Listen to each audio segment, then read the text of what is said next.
Welcome to the SOS Save Our Soccer channel. I'm Enzo Coppola, and thanks for tuning in. Earlier this morning, South Africa made history by qualifying for the second round of the FIFA World Cup for the first time in their history. This is an extended version of the World Cup, the first time it's ever happened, where there's 48 teams taking place. And out of those 48 teams, 32 teams had to go through. And many were hoping, more than expecting, that South Africa might get through as a best third-placed team, but they exceeded expectations. South Africa qualified in second place by beating Korea 1-0 last night after drawing 1-1 with Czechia previously and having lost their first game against Mexico in the opening match of the World Cup. So this is a very historic moment. So congratulations to Coach Hugo Bruce and his assistants, Helman Mkelele and Grant Johnson, but also especially all the players, because they played like Trojans this morning. All the negativity from the first game against Mexico, one could probably put that all down to nerves and inexperience. Having listened to Hugo Bruce's post-match interview, he very much alluded to that. The players looked like they were nervous going into that match, and one could see that in their performance. But the draw against Czechia was a huge lifeblood. That penalty by Tebogo Mokoena kept us alive, and I planned my evening around the 3 o'clock awkward time of 3 o'clock in the morning. Planned my evening around that to make sure that I was awake for that time, and more in anticipation than hope. Was quietly hoping that South Africa might pull a rabbit out of the hat. And they did more than that, in my opinion. All the negativity that had been thrown their way, the lack of work rate, their technical ability, decision-making, the speed of play, all of that went out the window because they corrected all those deficiencies in this morning's game. However,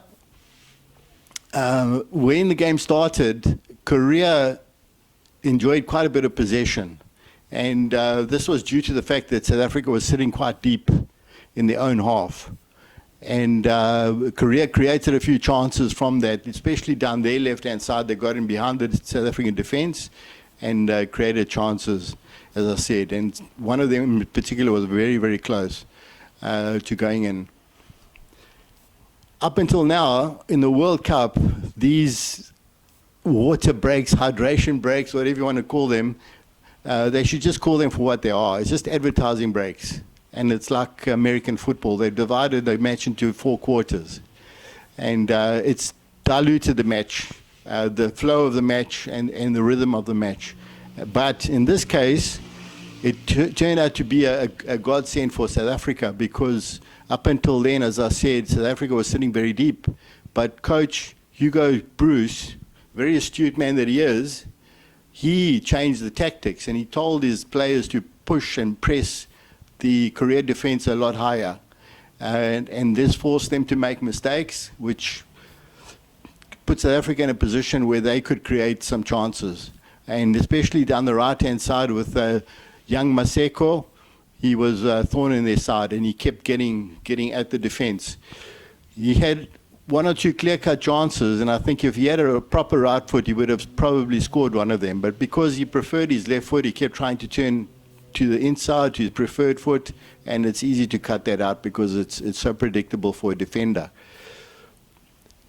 Having said that, South Africa turned the half on 41% possession, but with that 41% possession, they actually used it far better than they did in the previous games when they had the same amount of possession. I predicted in one of my previous previews that South Africa would get around 40% possession, and they got 41%.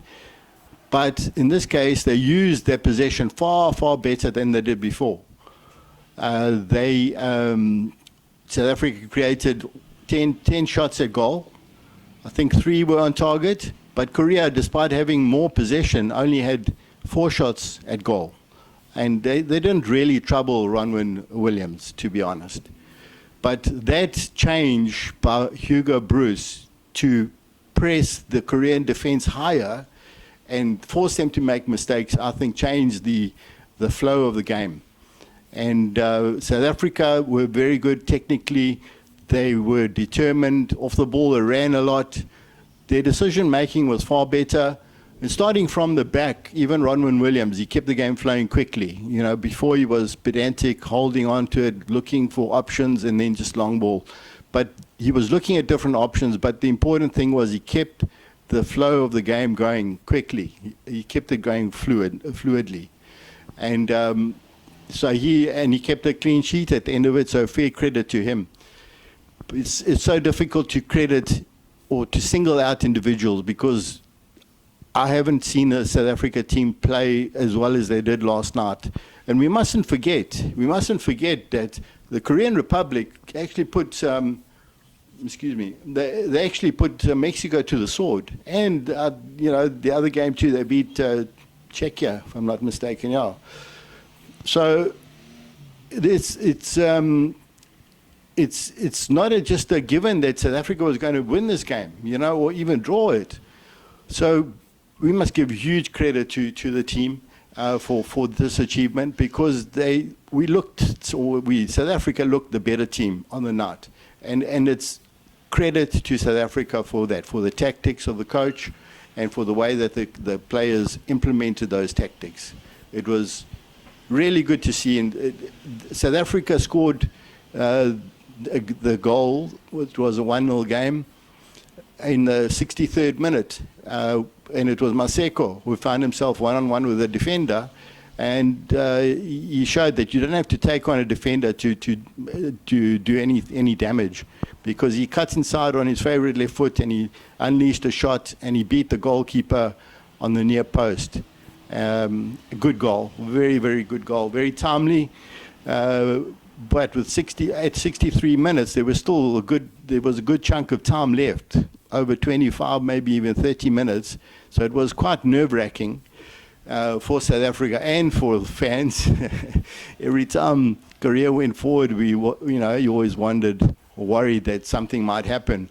But fair credit to the defense, the South African defense. Were solid as a rock. They defended everything with everything they had.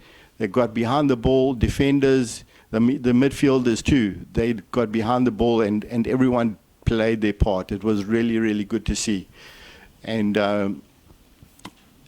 honestly, as a South African, I felt very proud watching that game and watching that performance.